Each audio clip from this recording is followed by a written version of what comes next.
Wherever you're watching CNN Student News, thank you for taking 10 minutes for our daily update of current events. I'm Carl Azus. First up, at 4:20 a.m. yesterday, heavily armed French police moved in on an apartment building in a suburb of northern Paris. They were looking for a relative of this man, Abdelhamid Abaoud. He's a Frenchman who's believed to be the ringleader of last week's terrorist attacks in Paris that left 129 people dead. A wiretap reportedly helped French investigators overhear a phone conversation. It indicated that Abaoud's cousin was at the apartment. As police closed in, gunfire erupted. A female suicide bomber detonated her explosives, and a floor collapsed.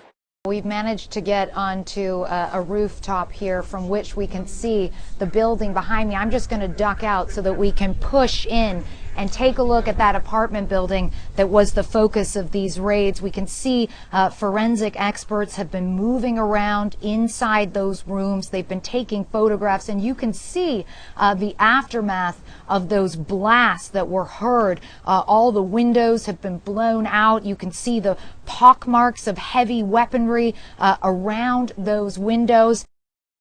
This was one of hundreds of police operations in recent days.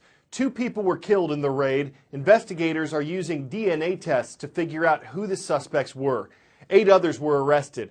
A French official said, judging by the weapons and the organization of the people in the apartment, they were prepared to act, possibly in another terrorist attack. French President François Hollande said the raid was proof that his country is at war with the ISIS terrorist group, which claimed responsibility for the Paris attacks. The French government has proposed extending the country's state of emergency for 3 more months. That would limit certain rights of residents, and it would allow law enforcement to have more power to conduct searches and hold people in police custody. Investigators have found cell phones they believe the terrorists carried. The attackers were apparently exploiting encryption technology to keep their plots secret. One key to preventing future attacks is understanding how terrorists communicate. They planned a coordinated, complex attack, and there's new information on tight operational security and communication among these terrorists. Investigators have found evidence that the operatives tied to the Paris attackers frequently changed cell phones, switched cars, even searched for possible listening devices. And according to counterterrorism and intelligence officials, there's evidence that they used encryption. Maybe they're using encrypted messaging apps. They do a very good job of hiding whatever you're saying from being intercepted by somebody who, like a government. Encryption, conversations chopped up into a jumble by mathematical algorithms, code that U.S. officials say is nearly impossible to crack. We don't have the ability to break strong encryption, and so if they move to the mobile messaging app, we're going to lose them, so that's a huge worry. Apps like one called Signal encrypt phone calls. WhatsApp and an app called Telegram encrypt text.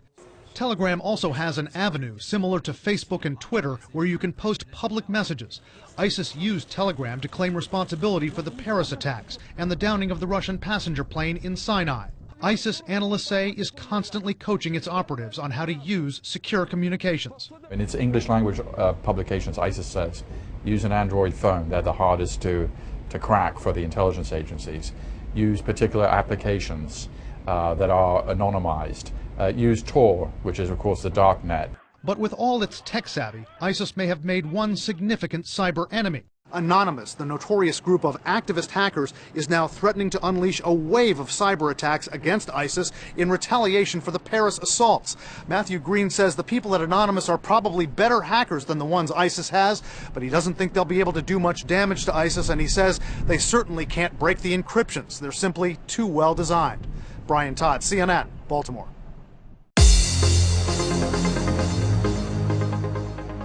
Checking in now with 3 of the thousands of schools viewing worldwide today.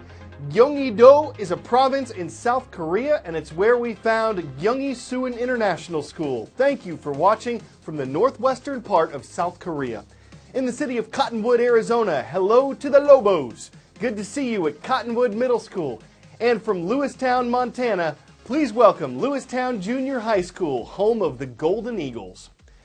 On Tuesday night, Governor Bobby Jindal announced he was suspending his campaign for president. Jindal's the current leader of Louisiana and a Rhodes Scholar. He'd been seeking the nomination for the Republican Party, but like the other Republicans and Democrats who've dropped out of the race, Governor Jindal had trouble getting traction in the polls and raising the needed campaign funds. His announcement leaves 14 people seeking the Republican Party's nomination for president. On the Democratic side, there are 3 candidates. Each major party will nominate just one for next year's U.S. presidential race. To all of you in this room and who are watching, please, please remember that we have the power to create the world that we want to live in just as we want it, and that's what all of the heroes here have done tonight. Thank you so much. This is so cool.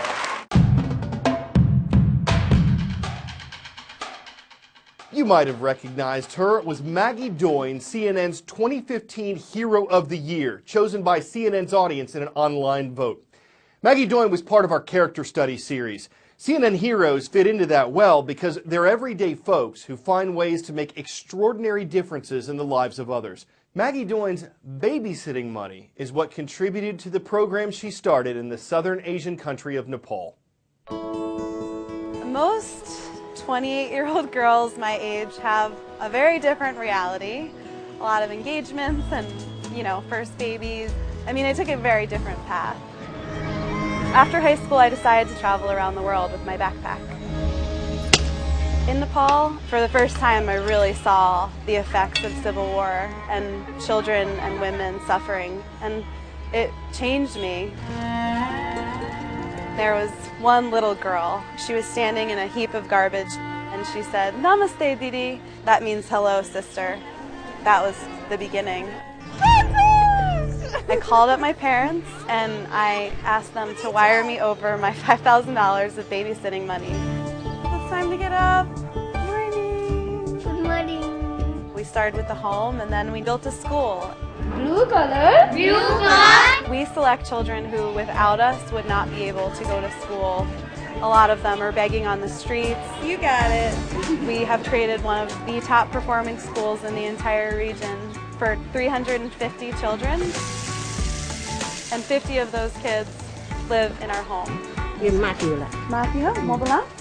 Our first priority is to keep a child with their family. And then in the severe case of a child who really has nobody, they come in to live in our home. When you walk in the front gates of Coppola Valley, you don't see suffering. You see healthy, laughing, thriving kids.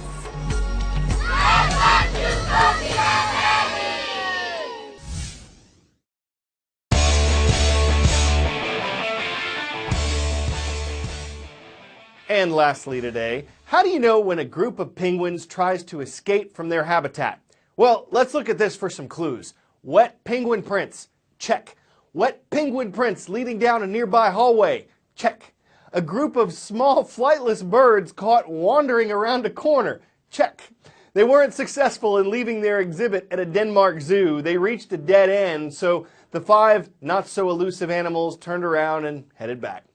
Well, it's not like they can fly the coop. And though their change of heart could be called a flip-flop, zookeepers got to be wondering, what'll they do next? They managed to hatch this plan, even if, like fish out of water, they were caught when things were just penguining.